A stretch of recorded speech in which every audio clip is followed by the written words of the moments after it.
Even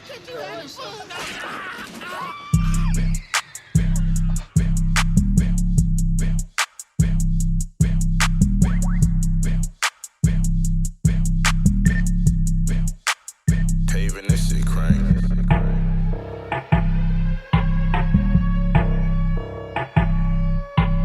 Look okay or fit a certain stereotype, so please, we are calling for an end to SARS. Why do you think they should end SARS? Because we are not safe. They are irresponsible. We are not safe. They rob us. They rob us and they harass you girls too? Do they harass you girls too? Yes, they harass girls. Are you serious?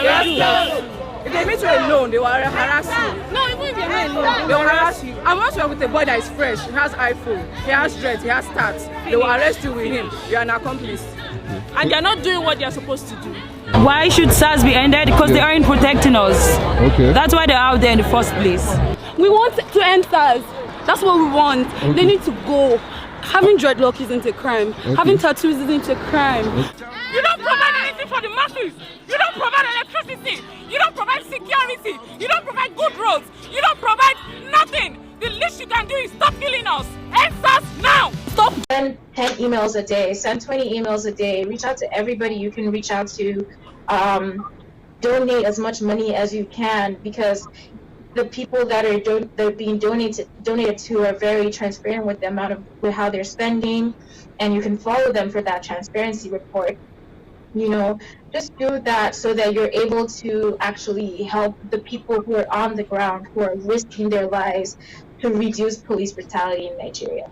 Nigeria has led to change.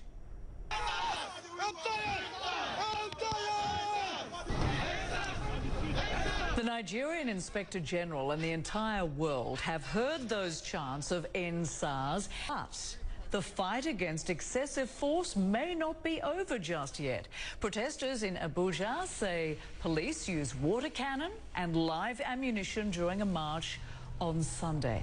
The campaigners here are calling the decision to abolish SARS a hollow victory, and they say that they will continue protesting. They're out on the streets this morning. They say these are just words and they are demanding action. This is, after all, the 4th time that this very same unit has been disbanded, and nothing has changed, they said. Units that has been harassing us will stop. And Amnesty International tells CNN that the government seems to lack political will to really enact the far-reaching reforms needed to stop police brutality here. We went to... Stephanie Busari joins us now live from Lagos. So, Stephanie, what is the latest on this situation in Nigeria? Good morning, Rosemary. The campaigners here are calling the decision to abolish SARS a hollow victory, and they say that they will continue protesting. They're out on the streets this morning. They say these are just words and they are demanding action. This is, after all, the 4th time that this very same unit has been disbanded, and nothing has changed, they said. In fact, at the very moment that the Inspector General was announcing the dissolution of this unit, protesters were being dispersed by a long-term protest here in Lagos over the weekend, and we spoke to one of the protesters. Take a listen to what she said. They're coming after us. They're not going after cultists. They're not going after armed robbers. They're going after hard-working youths. We do not have to work in companies that you're aware of. Many of us are entrepreneurs. Many of us are freelancers. Stop asking us how we can afford the phones we use, the cars we drive. We work hard. Go and work hard. Stop harassing us. Stop extorting us. That's all we want. And that's why we're here right now, because we want SARS to stop.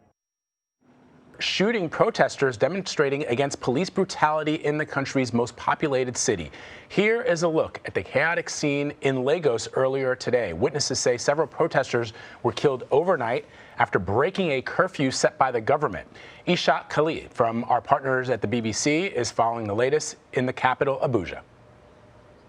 Basically, the alleged use of force by the security forces against protesters in Lagos has been roundly condemned, locally here in Nigeria and also internationally.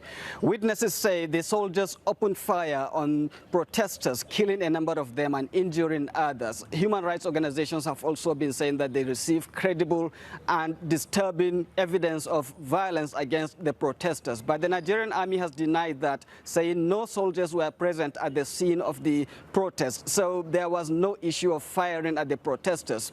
But witnesses and human rights organizations are saying indeed there were casualties following firing by security forces. The protesters actually gathered there to continue with their demand against police brutality, which started 2 weeks ago. It started actually as a peaceful protest against the notorious police unit known as SAS, Special Anti-Robbery Squad. The authorities disbanded the unit and also promised wider police reforms, but the protesters remained unsatisfied.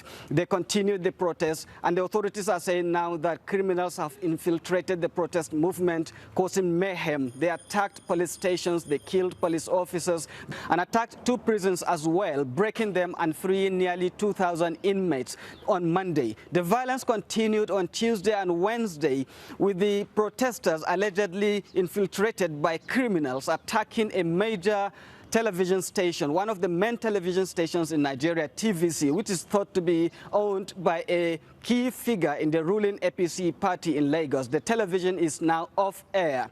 So the authorities are saying they are not going to condone breakdown of law and order, and President Muhammadu Buhari has appealed for calm, saying his commitment to police reforms should not be in doubt, and he said that the citizens should understand the government commitment in that regard. So the authorities appear so worried about the degenerating unrest across the country, but there is also concern that using force to end the unrest could lead to more violence.